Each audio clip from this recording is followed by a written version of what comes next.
Hey guys, it's me, James, and we're back with Academagia. Uh, from what I remember last time, we had detention. We got a sword, apparently.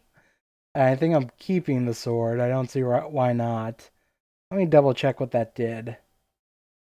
So it gives us a thrust ability to use in combat, I guess. And it also boosts our competition by 1. So, maybe not the best thing overall, but hey, it works for me. So what I'm hoping to do this session is to finish the militia captain's adventure. We have 3 more adventures with him, and I'm hoping to finish it this round. I have a few things written here. We need to raise our revision methods because we found out that new spell called From Novice to Master, which looks like a really good spell.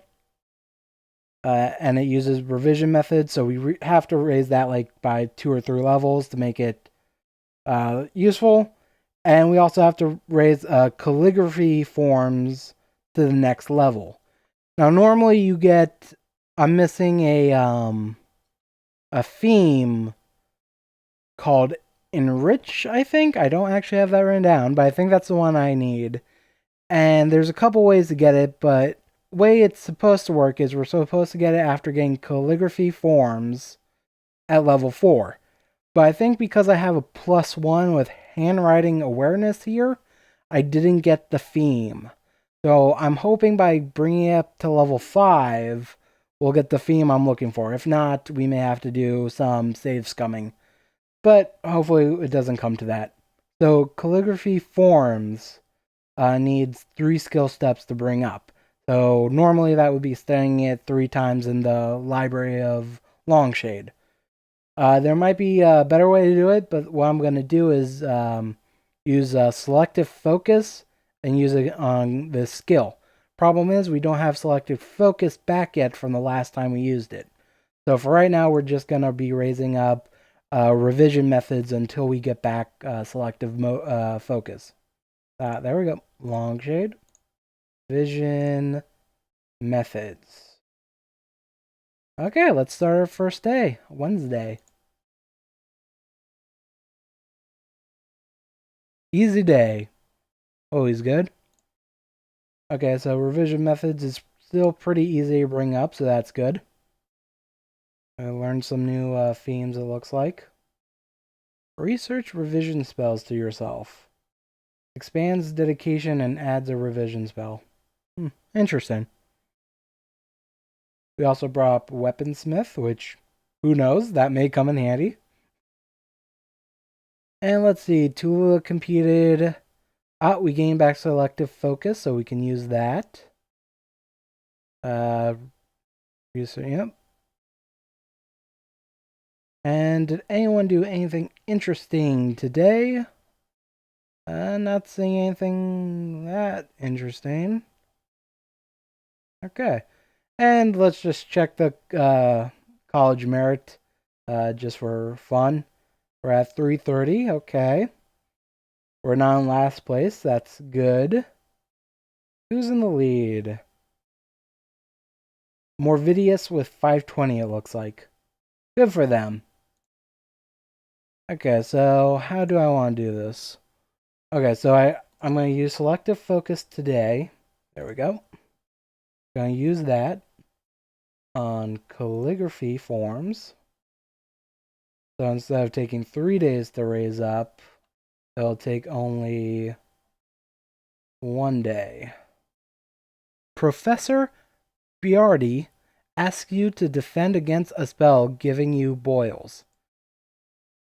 Okay. That sounds like fun. So we have flawless timing. Try to avoid the boil spell by ducking. Negation spells, you counter the spell with your wand. Theory of revision, recall information you read about the spell and that casts boils. So theory of revision sounds like an investigative one, so let's try that.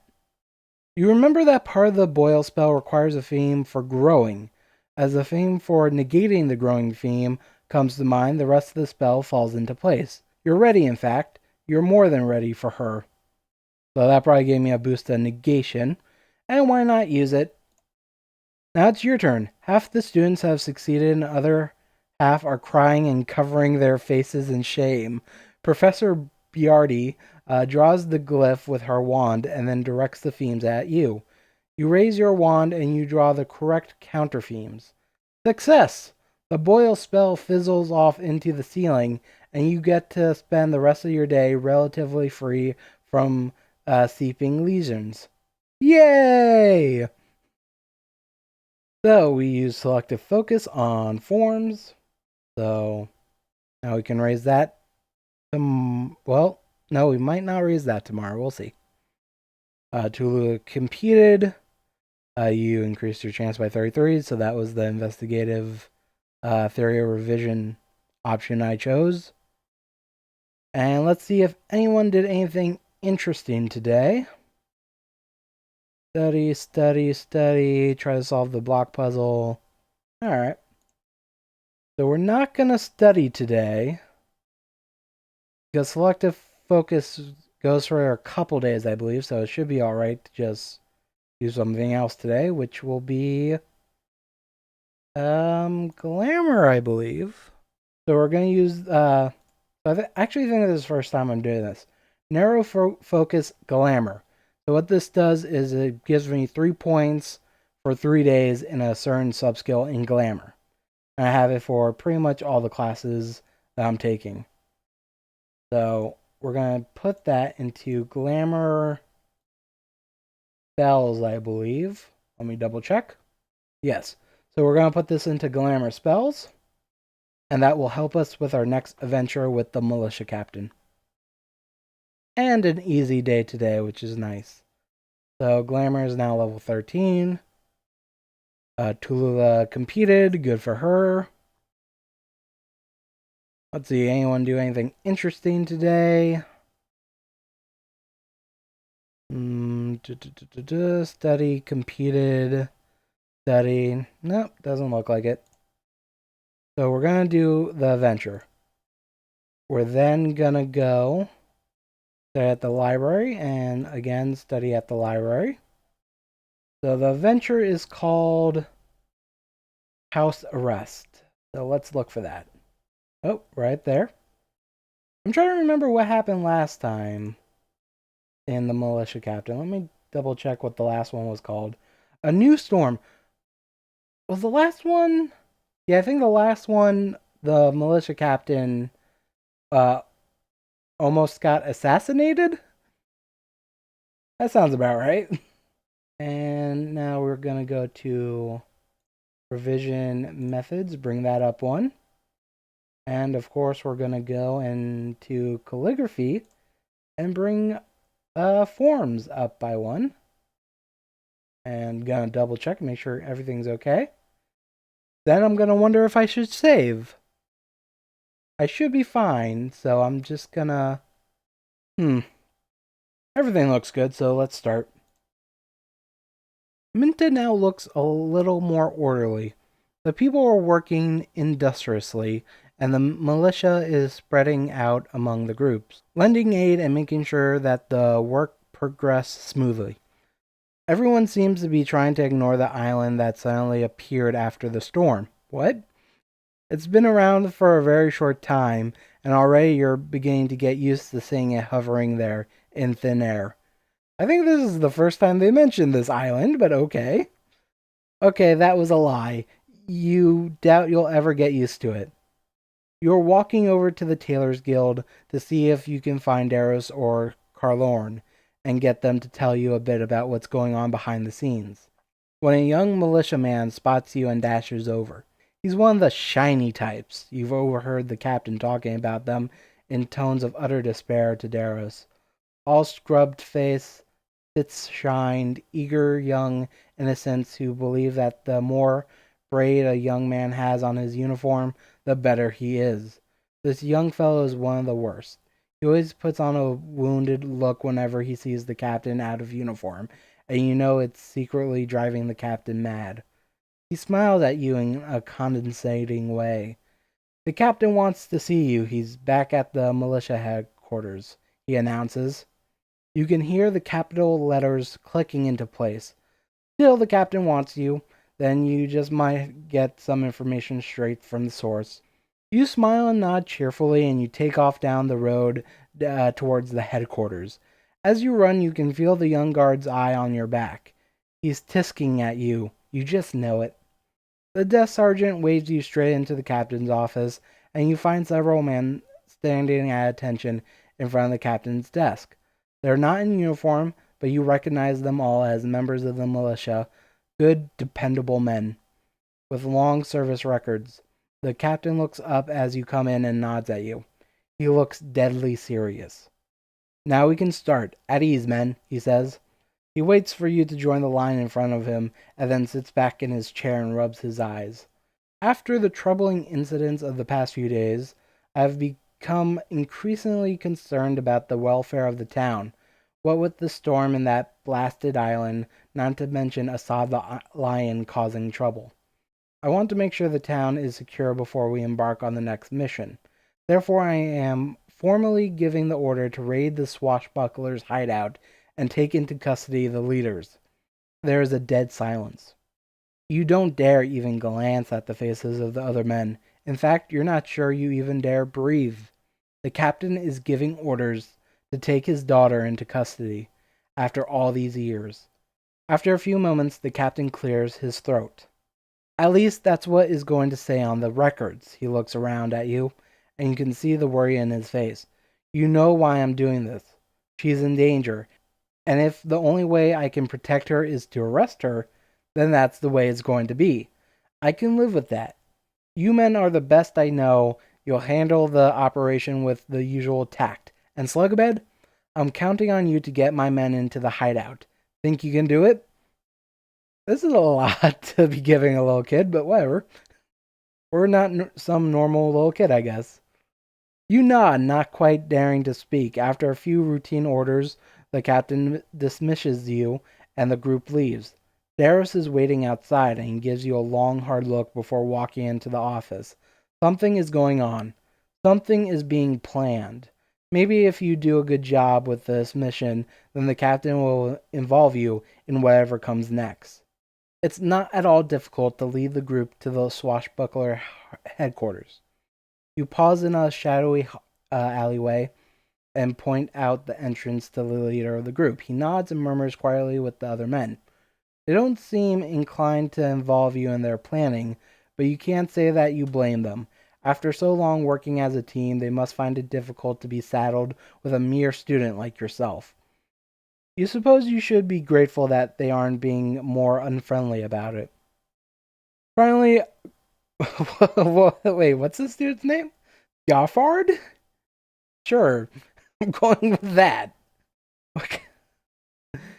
It's like someone misspelled guard there. Wow.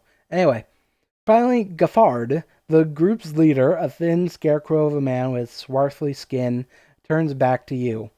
How are you going to get us in there, little magic user? His tone is neutral, and you can see that he's not overly convinced that you're going to be of any material help. You look back at the scene in front of you. Several men, obviously swashbucklers, are milling around in front of the house. Apart from that, the street is quiet and deserted. Well, we brought up glamour spells. We're going to use glamour spells, but let's just see what other options we have. Observation. Who's on guard duty? I believe that will give me a lie option if I pass it. Theory of astrology. Create a diversion with a little coincidence. Or storytelling. Talk one of the guards into letting you in. So, glamour spells. Use a glamour spell to scare the guards away. This is probably a good time as any for a march of terror. You gather the themes carefully from your palette and concentrate on trying to get as wide a radius as possible, without adversarially affecting the length of time the spell will last for. It's important that these men be frightened off for long enough. If they should decide to come back at the wrong time, it would be hardly a good thing for you and the men. The men behind you shift impatiently as you craft the spell, but you refuse to be hurried. This must be done right. Finally, you feel ready. and you release the spell, scattering it around the swashbuckler's hideout for a few moments. It looks as though nothing is going to happen. The swashbucklers wander aimlessly back and forth in front of the house, chanting about the weather and the island and the state of their non-existent cows. You have enough time to register that all the cows are called Betsy for some strange reason when one of the men at the side of the house gives a loud yell and takes off at a sprint. His friends watch him go in some surprise, and then another of them shrieks. Before the swashbucklers have any time to raise the alarm to figure out what is going on, they've all been hit by the spell. The road in front of the house is clear, and you're pretty confident that the hideout itself will have fared very little better. That has got to be the strongest march of fear you have ever cast. Gaffard shoots you an appraising glance before beckoning to his men to follow him into the house. You stay behind knowing full well that none of the militiamen are going to let you walk into the possibly dangerous situation. After several nerve-wracking moments, the three men return. Gaffard looks grim, and the other men are leading a slender woman who seems to be suffering from a panic attack of some kind. That must be the captain's daughter. As they join you, you realize that she looks very much like her father. She's got the same dark hair and sharply pronounced, almost gaunt cheekbones. The trip back to the headquarters is made in silence, and once you reach the main hall, Gaffard pauses to speak with you. The captain said that you were to return to his office immediately if the mission was a success. We'll be taking Miss Leonore to her quarters. You nod and begin to make your way back towards the office. Hopefully things will work out between the captain and his daughter. You hate for them to be on bad terms forever. That was nice. By accident, you hear Felipe, merchant, and his cronies' plans for one of your fellow Duran students. However, they notice you before that you can slink away. Hey, what do you think you're doing listening in on our conversation?